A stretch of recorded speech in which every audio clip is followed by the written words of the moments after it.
భారతదేశ ప్రతిపక్ష నాయకుడిగా మరి ప్రజల మన్ననలు పొందుతూ భారత్ జోడో యాత్ర చేసి ఈ దేశ ప్రజలందరినీ కుల మతాలకు అతీతంగా ఐక్యం చేయడానికి కృషి చేస్తూ ఉంటే ఓర్చుకోలేనటువంటి అధికారంలో ఉన్నటువంటి బీజేపీ ప్రభుత్వము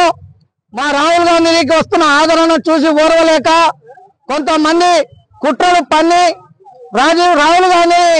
హతమార్చేందుకు ప్రయత్నాలు చేస్తున్నట్టుగా కనబడతా ఉంది। ఈ దేశంలో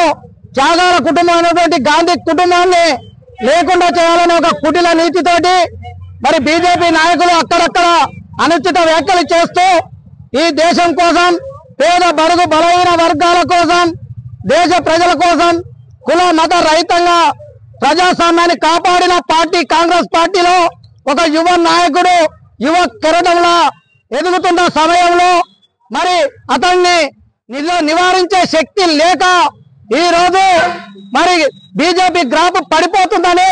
ఇప్పుడు జరగబోయే ఎన్నికలలో రాహుల్ గాంధీకి అనుకూల పవనాలు వీస్తున్నాయని సర్వేలు చెప్తుంటే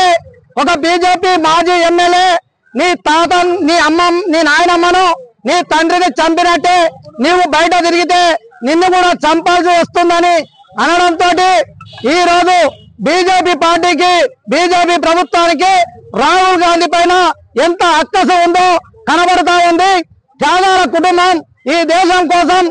ఈ ప్రజల కోసం ప్రాణాలు అర్పించిన ఇందిరాగాంధీ, ఆయన తండ్రి తునకలై దేశం కోసం ప్రాణాలు అర్పించిన రాజీవ్ గాంధీ అడుగుజాడల్లో నడుస్తూ తాను పెళ్లి చేసుకోకుండా భారతదేశ ప్రజలందరూ నా ప్రజలు అనుకొని అతను దేశ సేవ కోసం అంకితమై పనిచేస్తా ఉంటే ప్రాణాలకు తెగించి వర్షంలో చల్లని చలిలో ప్రతి పేదవాడిని కలుస్తూ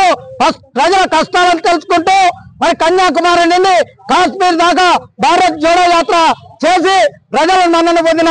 రాహుల్ గాంధీ గారిని మట్టు పెట్టాలని ఆలోచన చేస్తే దేశవ్యాప్తంగా ఉన్న కాంగ్రెస్ పార్టీ శ్రేణులు మరి ఊరుకోవు। అత్యంత శక్తివంతమైన పార్టీ, ఈ దేశానికి స్వాతంత్రం తెచ్చిన పార్టీ, అత్యధిక ప్రజా అభిమానం ఉన్న పార్టీ కాంగ్రెస్ పార్టీ కొన్ని కుయక్తులతోటి కొన్ని కుట్రలతోటి అధికారంలోకి వచ్చిన బీజేపీ ప్రభుత్వం బీజేపీ పార్టీని మట్టు పెట్టడానికి మా ప్రయత్నంగా మరి ప్రయత్నాలు చేస్తున్న రాహుల్ గాంధీని అడ్డుకునే శక్తి లేక మరి చంపుతాం బెదిరించడం సరైంది కాదు। ప్రజాస్వామ్యంలో ఇలాంటి